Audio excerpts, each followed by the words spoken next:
ગુજરાતની ધરતી અને ડાયનાસોરનો સંબંધ કરોડો વર્ષ જૂનો છે. ગુજરાતની ધરતીમાં એક સમયે ડાયનાસોરનું સામ્રાજ્ય હતું. લગભગ 6.5 કરોડ વર્ષ પૂર્વે ડાયનાસોર ગુજરાતની ધરતી પર સામ્રાજ્ય ધરાવતા હતા, પરંતુ સમય જતાં ડાયનાસોરનો અંત થયો.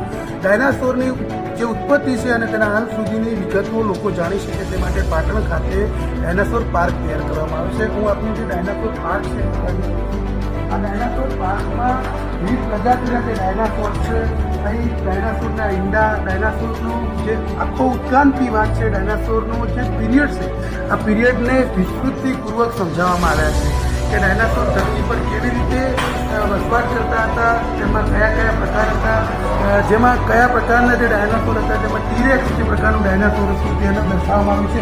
હું આપને જે સ્કેલેટન છે જે ડાયનાસોરના જે મળ્યા છે ગુજરાતની ધરતીમાંથી એ બતાવી રહ્યું છું. આ સ્કેલેટન આપ જોઈ શકો છો કે જે ગુજરાતની ધરતીમાં